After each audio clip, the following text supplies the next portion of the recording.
everyone, and welcome to my channel. It's Lanice with the Midlife Wellness Project, and today I want to talk to you about a fall reset. It's the fall season, and this is the perfect time for us to look at our habits and see where we're hitting the mark, because it's all about progress, not perfection, and where we've fallen off a little bit. And so it's already October, I can't even believe it, but it's really a good time for us to reset and look at everything that we started at the beginning of the year saying we wanted to do, our goals, and see where we are with our goals. And what I did was I was a little off with everything that I had planned to do for the year, just a little bit. I have a health and wellness tracking log.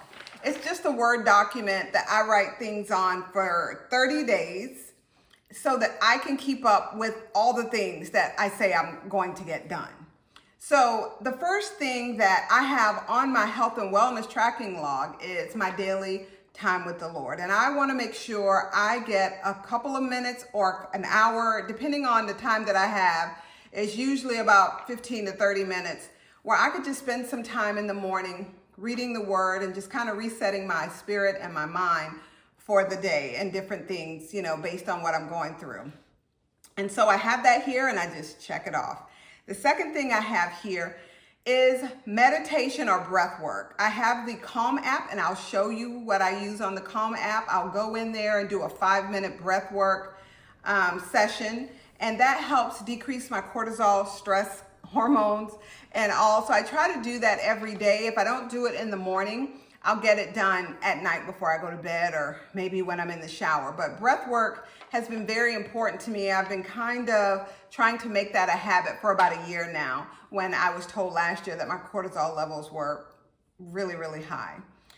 The next thing is drinking water and staying hydrated. So I have a little box here every day. I check it that I've gotten my 90 ounces of water in for the day to stay hydrated, and that helps with everything. As we know, it keeps us energized, makes sure that we are flushing all of the toxins out through our kidneys and things like that. So it's very important to drink water. And the other thing I have here is fiber. I have 25 grams of fiber I try to get in every day.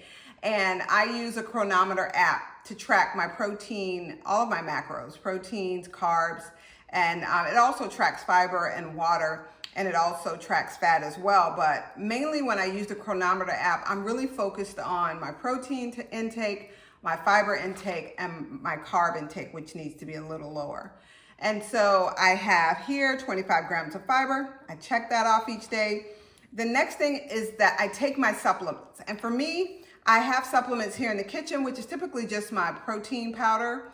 But other than that, I have my supplements in my office on my desk, so because I'm there most of the day working and in meetings, and I can remember to take my supplements if they're sitting on my desk. I have them in a pill box. And so I check that off each day. And then strength training, I try to do strength training 3 times a week at the gym, but I now live further away from the gym that I'm going to. So if I get there 2 days a week, I'm doing great.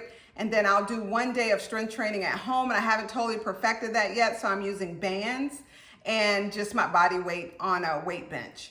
And so that, for me, strength training is important to build muscle, because as we know, as we get older, we lose muscle, and it's harder to build muscle as well.